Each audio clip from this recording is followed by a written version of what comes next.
Mike Damergis for the King, Scott Engel for RotoExperts at the Park for the Fantasy Sports Network. I'm here with the King, Scott Engel. And Scott, we went into the Arizona Diamondbacks locker room today, and boy, this is an impressive young team, and it all starts with their first baseman, Paul Goldschmidt. Yeah, Paul Goldschmidt, the first player in Diamondbacks history to be named to the All-Star team 3 times. But more importantly for fantasy players, he has been everything they wanted a first-round pick or a high auction bid and more. He has career highs so far in his isolated power, his walk percentage, his strikeout percentage is down. The BABIP right now, as we speak, is over 400. It points to minor regression, but he has been everything that you absolutely wanted in a fantasy player. You've gotten the return. He stayed healthy this year, too. And our Cub reporter, Kevin Walsh, caught up with Goldschmidt, and he said, don't get too excited. We're only at the All-Star break so far. I know it's been a good start, but we're only about halfway there, so we'll see how it finishes up. I think I've just tried to take it day by day. I mean, it's nothing that I've done any different from years past, and hopefully just keep it going. Just try to every day keep learning, get better, and see what happens. So Goldschmidt not getting too excited yet, but should fantasy owners take into consideration his high BABIP and maybe sell high on him? Even if you play in a keeper league, I wouldn't sell high on Goldschmidt. This is your anchor of your fantasy team, and you got to get a superstar back if you give up a superstar. It really depends on your league structure and where you are in the league standings. I'm not averse to trading anybody, Mike, but Goldschmidt has to you got to get a heck of a return back. If you're down in the standings somehow and you got to make a bold move in a roto league, yeah, you can do it. But if you're high in the standings, it's going to be very hard to pry him away. And even in a keeper league, if you're down in the standings, this guy is going to be the anchor of your team for years. You really got to get a great return back. And moving from one All-Star to the other, A.J. Pollock really making some fantasy news. Yeah, A.J. Pollock has been a terrific value pick. He's heading to the All-Star game for the first time this year, Mike, along with Goldschmidt. But they've been All-Stars before together in the Southern League in the minors. So A.J.'s pretty excited about that when I spoke to him today. But with A.J. Pollock, look, everything crystallized for him last year. They were saying that in the Arizona Republic, where he really just started to get things. Things started to come together for him last year.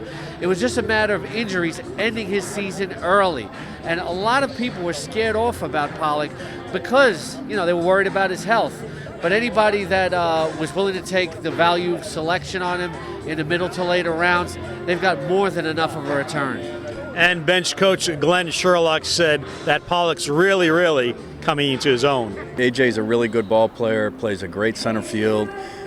He's been getting some big hits for us, with some runners in scoring position. He's just getting better and better.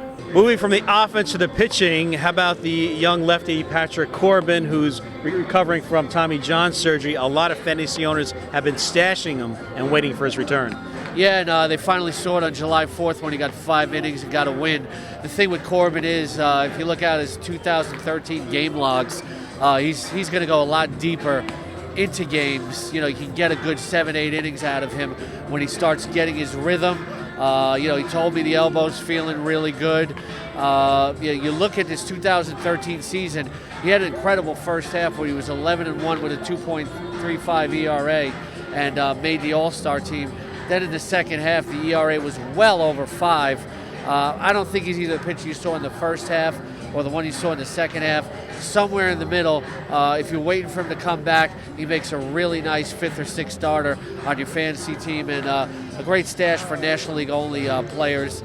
They've been patiently waiting for this. And the pitching coach, Mike Harkey, said that he's kind of where they expected him to be, but they may pull him when he gets to a certain pitching count, and he might not like that. We're going to be cautious with him, obviously, just like, the Mets were cautious with Harvey. I mean, we're going to take the same approach, His best interest is always going to be at heart, especially when we're playing games, and we're probably going to take him out sooner than you probably would normally.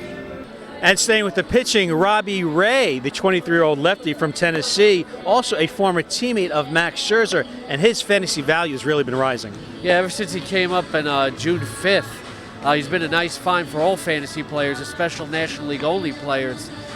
He's got a 255 BABIP, which definitely points to some regression. Take what you can get out of Ray while you can get it. But, talking to him and about how Scherzer told him to calm the game down, this guy's got a good mental makeup that sometimes the numbers don't always point to everything. So it wouldn't be surprising if some of the success continues. And we caught up with Ray, and he said that in spring training he worked on some other pitches besides the fastball and talked about those discussions way back in Detroit with Scherzer. Yeah, it was something that we focused on during spring, was working on that slider and, just getting a consistent spin on the ball. And whatever the pitch was, either a curveball, slider, whatever it came out to be, just having something that was consistent. We just sat down and casually talked, during the games about the middle side of baseball and how to approach it. It was a huge thing for me, being a rookie and being able to talk to such a good pitcher like Max Scherzer. It was exciting to learn from him and be able to pick his brain a little bit. And Scott, how could I forget David Peralta, the 27-year-old Venezuelan who moved from being a pitcher now to the offense? Yeah, very unique background. Started out as a pitcher, got cut by St. Louis, and then ended up in the independent leagues, but has made his way back as an outfielder. And you wonder if that gives him an advantage because he knows what pitchers are thinking, because he hits very well with runners in scoring position. This was a guy that started to make some noise late last season, and there really wasn't a place for him in the outfield entering the season, but when the Diamondbacks traded Mark Trumbo, it opened up a spot for him, and now he's been a really steady, about fifth outfielder for fantasy players in mixed leagues. Good combination of power and speed. And Glenn Sherlock said he fits right into the Arizona lineup. Great story. He's a super kid, works extremely hard, very strong, very aggressive. But he just fits into our lineup so good, He doesn't try to do too much. He just tries to contribute any way he can. All right, Scott, that wraps things up for Roto Experts at the Park. He's the King, Scott Engel, and I'm Mike Damergis.